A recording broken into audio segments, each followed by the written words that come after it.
All right, welcome into Market Day Report. I'm Scott Shelley, otherwise known as the Cow Guy. Thank you very much for tuning us in. If you were just tuning us in, if you want to take a look at all the stuff I do, let's add Scott the Cow Guy on Twitter. That's where you want to go.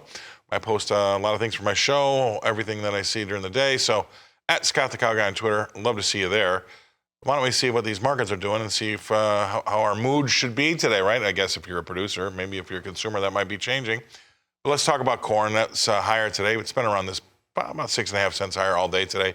6.50s last in the May corn, right? And that's just a penny off the highs, right? 6.25 cents higher in the July. 6.26 even is last there, a penny off the highs as well. The new crop D's, 5.58 hasn't really budged. That's up 1.5 cents, and that's about what penny and a quarter off the highs there. So that's a corn board for you. Soybeans, they're a little easier, just steady to a bit easier. May's off 1.75 cents to 14.90 3/4, and that's only about what 4 cents from the lows ish. And go out to the Noe new crop, that's 2 cents lower to 13.07 3/4, and that's a penny and a half off the lows out there in the soybean Noe soybeans. What about wheat in Chicago, the Chicago wheat market? Well, that's up 0.5 cent to 6.76 even. If you go out to the D's, that's down a penny. So not a lot going on there. Either side of unchanged by about a penny. 7.18 is last in the D's wheat in Chicago.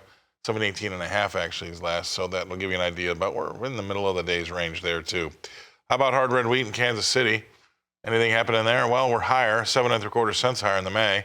8.72 is last out there, and that's about what 10 cents off the lows, 10 cents from the highs. I call that the middle.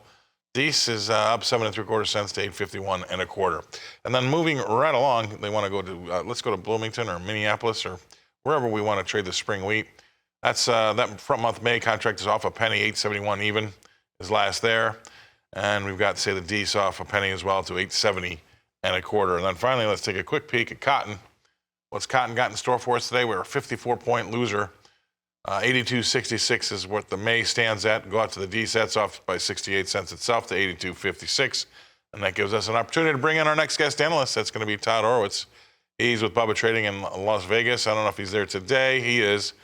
Todd, thanks for being on the show. We were talking off air. We have, what do we have? We have a WASD tomorrow. We have CPI Wednesday, PPI Thursday, and retail sales on Friday. So we do have a week of some decent eco data, but really not a lot going on, but sometimes we still get some movement. What's happening?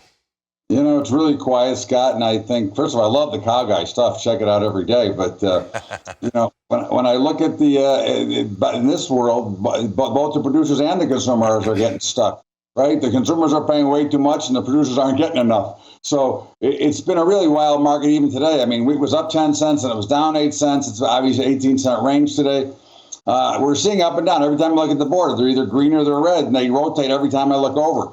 I've never said, not never, but I can't remember the last time I've seen markets this slow and this unparticipatory from outside investors. And I think that we're going to see that we're going to get a large move at some point, and I think that involves the equities, which I think will go down, and I think the grains and commodities, which will go higher. I don't see any other way this is going to work. And if we're going to continue at progress and be the United States of America. Well, I mean, you might be right. I mean, we've got folks obviously jockeying for position for tomorrow's WASD when you talk about commodities, but then they're going to be worried about what we get out of the CPI and PPI when it comes to inflation, right?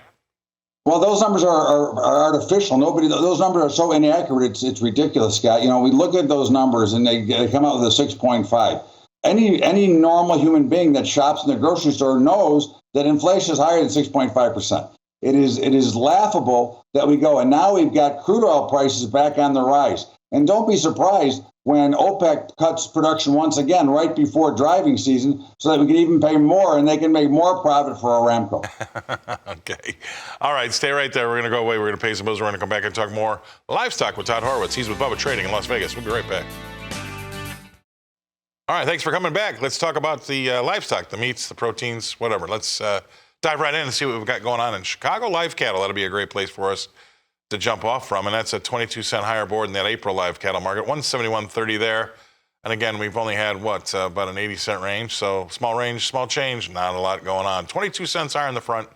That's April. Go out to say Deese, that's up a dime, 171 even in Deese live cattle. There you go. How about the feeders? What do we have happening there? Not a lot. We have a 17-cent rally in the front month. That's April. 200, spot 80 is last there. Another 20-cent decline in the May right behind it to 205.20. So again, that one also is quiet, and we'll move right along and see what we get happening in the lean hogs. We'll get back to our guest analyst. Lean hogs, the front, April off 27 cents to 73.87. And we got an 85-cent rally in the May right behind it. 83.05 is last there. Let's get back to our guest analyst who's been so patiently waiting in the wings. All right, Todd, you got anything? You got an axe to grind when it comes to the livestock? No, I think that livestock looks great. I mean, I think it'll trade with crude oil. If crude oil goes up, cattle will be flat to lower, and I don't think they're going to break cattle. I think cattle's very, very strong here. Look at the feeders today, up into an up corn board. But hogs have been problematic, but they're showing you how to go out to the curve, especially going to June and July, that we're getting much more expensive, which makes sense, and that ties into probably higher crude prices, less money to spend on steak, of course. And so I think we'll see that the beef will stay strong and hogs probably will get stronger, but I just don't think there's a lot of room on the downside, either in hogs for sure now at these levels. And I think fats and feeders are probably, have a few cents to go lower, but not a lot. You know that commercial where the guy Mayhem, he does all the football commercials and Mayhem? Allstate insurance. I feel like that's what we got going on everywhere you turn. There's nowhere that's not in mayhem right now. It's crazy what's happening out there. Right. It's mayhem with no action, which makes it even harder because it really frustrates traders. All right. Well, hopefully it settles down. Thank you very much for that. Great content as always. Todd Horowitz, Bubba Trading, Las Vegas, and it is mayhem. It's just mayhem's and a it's good not word just for a the market. day. We've got Taiwan, China, we've got Russia, Ukraine. We have so much happening, and it's just nothing is settled down. Right. Nobody will settle.